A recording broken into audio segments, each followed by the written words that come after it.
Hey guys, welcome to another license unboxing. I think it has been a while since our last license unboxing. Anyway, I think I would have more license statues to unbox from Sideshow, maybe early 2024, hopefully, if they ship on time.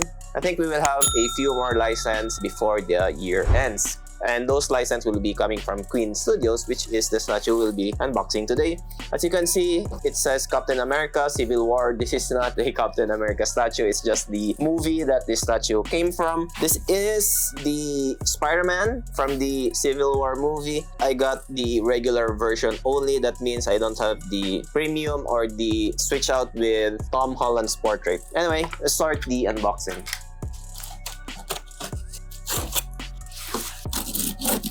Oh, by the way, I forgot to mention, got this statue from Alan again. This is actually quite cheap. It's cheaper than retail plus shipping, so it's that cheap. That's the only reason why I got this. And besides, I think I need a normal version of a Tom Holland Spider-Man, since the one I got at home is the Iron Studios Iron Spider. We have a very cool art box of the statue. So this is the statue we are going to unbox. Nothing on the sides, just Queen Studios and another portrait of the statue. And on top, we have the Civil War Captain America logo. Okay, we are greeted with white foam. This time, something is making a sound inside. Hopefully nothing breaks. Oh. I just realized I think this is the one that was making the noise. So we have the certification of authenticity from Queen Studios. We have the Captain America Civil War quarter scale Spider-Man statue. Edition size is 3000 and I got number 270. Anyway, very nice Velcro straps from Queen Studios. Alan didn't add the usual tape on the side, which is great. I think he trusts the Velcro straps from Queen Studios a lot.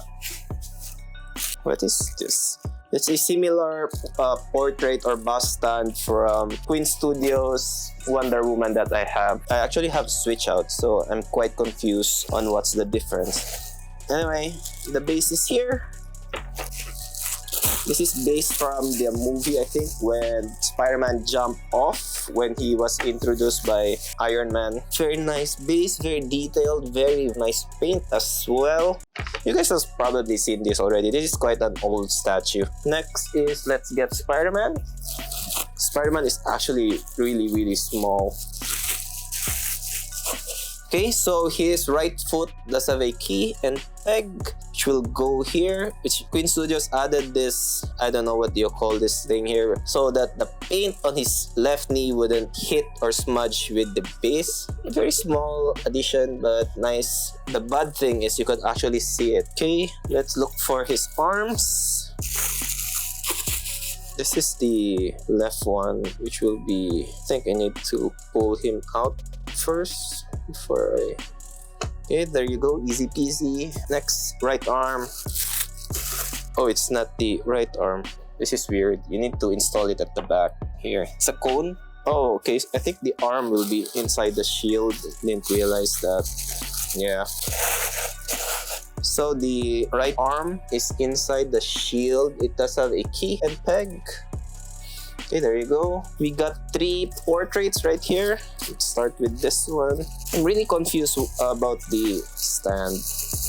I don't think it's for the portraits too. Okay, so we have this portrait right here. I don't know what you call this one. I think it's the regular look. Oh, there are only 2 portraits. So this one is like a neck thing, so you could put this right here, so you could display the extra portrait, which looks really nice. I didn't realize this statue actually has this. Okay, so we have the next portrait with a bit smaller eyes. This one is a bit bigger. Let's try that and put it here. And there you go. We have completely assembled the Queen Studios Captain America Civil War Spider-Man.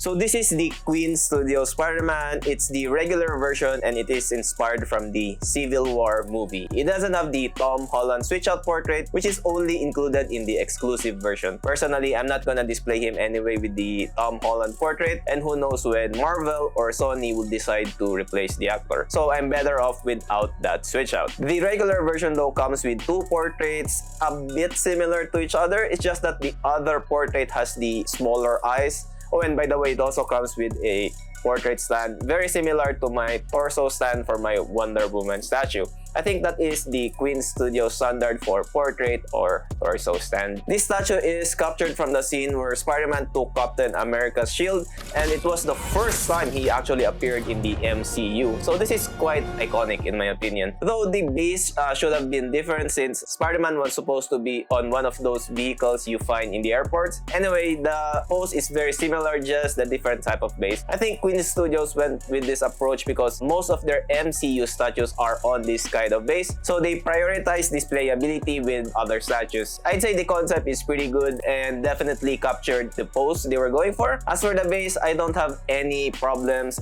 with it, but others might prefer if it was movie accurate. Moving on to the sculpt, I'd say there seems to be no problem with anatomy. However, I think Spider-Man is kinda small compared to my other quarter scale statues. It could be they were going for a very younger version of Spider-Man. That's why he's a tad smaller, I'd say. He isn't an adult here anyway yet. This statue has a very clean sculpt. His whole costume does have textures. Actually, the red and blue parts have different kind of textures, which looks very cool in my opinion. As for the base, it is very similar to the rest of the other Queen Studios MCU statues that I have. Very textured and looks really good in my opinion. The machinery at the back doesn't have any textures, probably a last minute addition. And totally not a fan of this sub base in my opinion. It doesn't make any sense at all. Going on to the paint, I'd say there seemed to be no problem with the overall paint. It's painted quite well and QC was spot on. There are no eyesore areas in my opinion. There are some paints on the web lines which are outside the lines though, which I think is unavoidable and doesn't really bother me all that much. The shield is painted with metallic red, which looks really good compared to my old Sideshow Captain America premium format. The base is very similar to their other statues, still looks pretty good with some light brown highlights and some white dots scattered all throughout the base. Some of my concerns with the statue is that they added this thing right here on the base so that his knee doesn't touch the base and will not rub off the paint. Though that is a nice addition in my opinion, but they didn't install it properly and you could actually still see it. They could have installed it properly in my opinion. Reminded me of my Winter Soldier Captain America from Queen Studios because they didn't install the stickers on that properly as well. They definitely don't pay attention to installing stickers. Next is the left hand doesn't actually touch the base, and it's not possible for it to touch because his left arm will detach. I'm not sure if that is intentional, but in the movie he is obviously touching the base. Also, the neck seam for the portrait isn't the best. It's not bad, it's just not the best in my opinion, especially if I use this portrait. The other one is better in hiding the seam, not by a lot though. I also forgot to mention his shield is made out of metal, which is a very cool addition. I actually discovered that by accident when I flick it. Well done, Queen Studios. So with that said, I rate this statue a 7. Nothing really much happening to the statue. It is quite simple in my opinion. I just wanted a normal version of him anyway for my MCU collection. That's why I got it. Plus, I got him really cheap. I actually got him cheaper than retail even if I include shipping. So it was a pretty good deal for me. Thanks once again, Alan. So that's the end of the video. If you are looking for something else to watch, I'd recommend you watch my favorite Spider-Man unboxing and review. This is Carl and see you in the next one.